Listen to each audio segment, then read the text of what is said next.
Araw-araw nating kasama ang ating mga sasakyan at cellphone at halos imposibleng mabuhay nang wala ang mga ito sa panahon na yon. Ang mga sasakyan ang responsable sa pagdadala sa atin ng mas mabilis sa malalayong lugar at ang mga cellphone ay parang bahagi na ng ating mga katawan. Ngunit, mayroong isang elemento na ginagamit pareho sa mga sasakyan at sa mga elektronikong gamit natin. Ngayon, ikukuwento ko kung ano ang palladium at bakit ito mahalaga sa mga sasakyan at elektronikong kagamitan.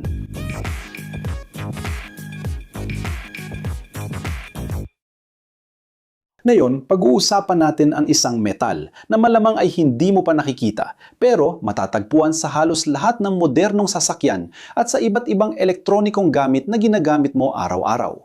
Naisip mo na ba kung ano ang napapangyari na mabawasan ng kotse ang polusyong nililikan nito? Paano kaya nagagawa ng maliit na elektronikong bahagi na magpadala ng mga senyal na electrical ng epektibo? Ang sagot sa mga tanong na yan ay nasa isang noble metal na tinatawag na palladium.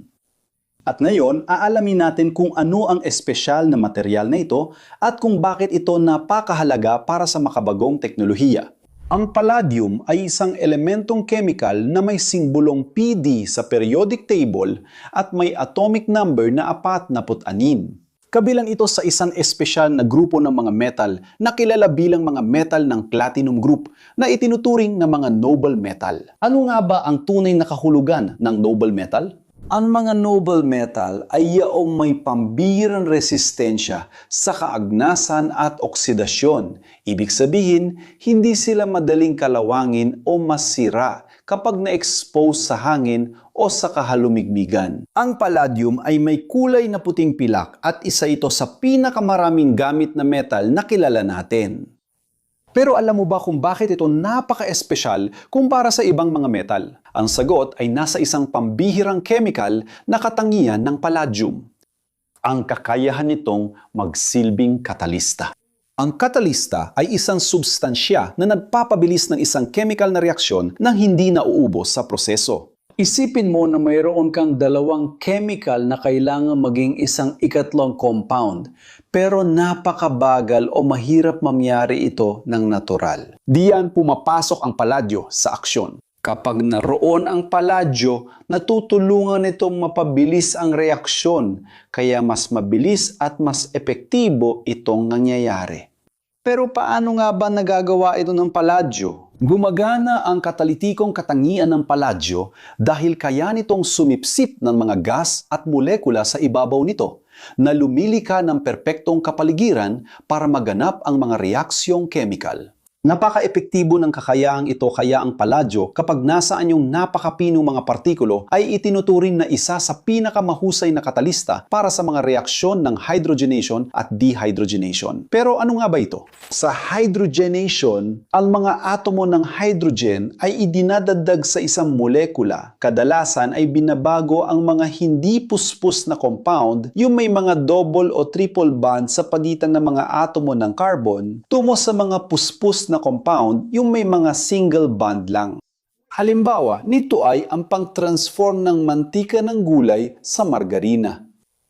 Ang likidong mantika ay dumadaan sa proseso ng hydrogenation kung saan ang mga atomo ng hydrogen ay idinadagdag sa mga molekula nito, kaya nagiging solid o semi-solid ito sa temperatura ng kwarto. Samantala, ang dehydrogenation ay ang kabaligtarang proseso kung saan ang mga atomo ng hydrogen ay inaalis mula sa mga molekula, lumilika ng mga double o triple bonds at ginagawang unsaturated ang mga dating saturated na compound. Mahalaga ang mga prosesong ito sa industriya ng chemical at paggawa ng materyales, mula panggatong hanggang plastic at produktong parmasyutiko. Pero ano ang pinakamahalagang gamit ng katangiang ito sa totoong mundo? Ang sagot ay nasa catalytic converters ng mga sasakyan at dito nagiging napakahalaga ng paladyo para sa makabagong pamumuhay. Kapag nagmamaneho ng sasakyang may internal combustion engine, nasusunog ang gasolina sa makina para gawing enerhiya at mapaandar ito. Pero hindi perpekto ang pagkasulog na ito at bilang resulta, naglalabas ang makina ng mga polluting gas tulad ng carbon monoxide at mga hindi nasulog na hydrocarbon. Ang mga gas na ito ay lubhang mapanganib sa kalikasan at sa kalusugan ng tao. Pero paano nga ba mababawasan ang polusyong ito? Diyan pumapasok ang catalytic converter, isang kagamitang nakakabit sa exhaust system ng sasakyan na may palladium bilang isa sa mga pangunahing bahagi nito. Kapag dumaan ang mainit na usok mula sa tambucho sa catalytic converter, ang palladium ay nagsisilbing katalista na nagpapalit ng carbon monoxide sa carbon dioxide at ang mga hydrocarbon ay nagiging tubig at carbon dioxide. Ngayon, naiisip po ba ang epekto nito sa kalikasan? Kung walang palladium, hindi magagawang mabawasan ng mga modernong sasakyan ang polusyon ng ganoon kaepektibo. Pero ang kahalagahan ng palladium ay hindi lang limitado sa mga sasakyan. Napakahalaga rin ito sa industriya ng elektronika. Alam mo ba kung bakit? Gumagana ang mga elektronikong kagamitan sa pamamagitan ng mga signal na electrical na kailangang dumaan mula sa isang bahagi papunta sa isa pa sa pamamagitan ng mga electrical contact. Kailangang napakaasahan ng mga contact na ito at hindi dapat kapitan ng kaagnasan dahil anumang pagkasira ay makakaapekto sa paggana ng device. Diyan kumikinang ang palladium. Ginagamit ito sa paggawa ng electrical contact sa iba't ibang elektronikong bahagi, mula smartphone hanggang computer, at kagamitang pang-industriya. Ang resistensya ng palladium sa kaagnasan ay tumitiyak na matagal gumagana ang mga kontak na ito. Hindi nawawala ang kakayahan nilang magpadala ng signal na elektrikal.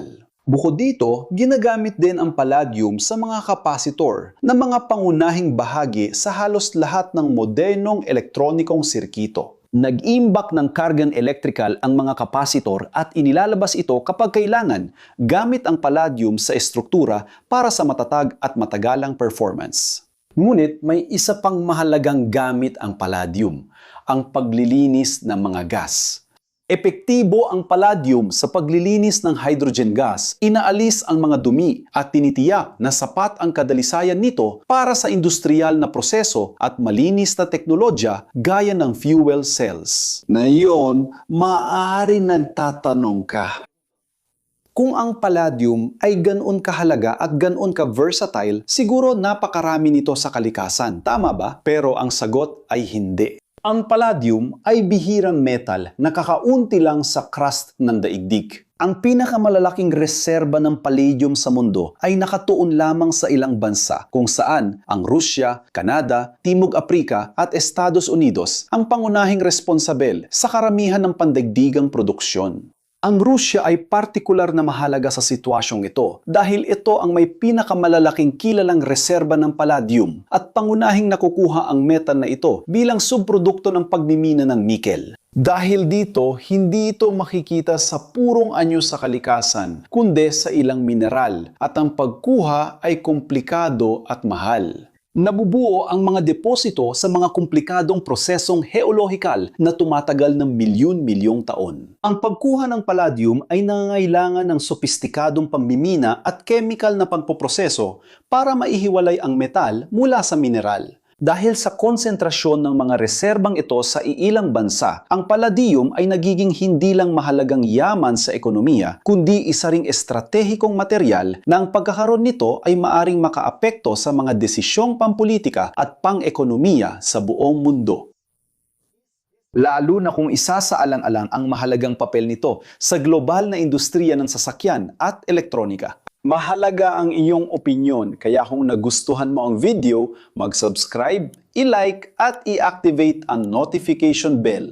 Kung gusto mo kaming suportahan sa paggawa ng content dito, maaari kang maging miyembro at tumulong sa kaunting kape at pandesal. Mababanggit ka rin namin sa aming mga video. Kung nais mo umunlad sa propesyon o matuto ng bagong technical na kasanayan, iscan ang QR code o i-click ang link sa description para makita ang aming mga inirerekomendang kurso. Ngayon, alam mo ba na ang isang napakahalagang at napaka-versatile na metal ay nasa iyong sasakyan at sa iyong mga elektronikong gamit? Na-imagine mo ba kung anong epekto kung mawala ang palladium sa teknolohiya at kalidad ng hangin? I-comment mo dito, gusto kong malaman. May dalawang interesting na video dito sa gilid na dapat mong panoorin para madagdagan ang iyong kaalaman at kuryosidad. Gusto mo ba kaming tulungan? I-like mo ang video, mag-subscribe ka sa channel, i-activate mo ang bell notification at isipin mong maging miyembro ng channel. Yan lang mga mahilig sa engineering, malaking yakap at magkita tayo sa susunod na video.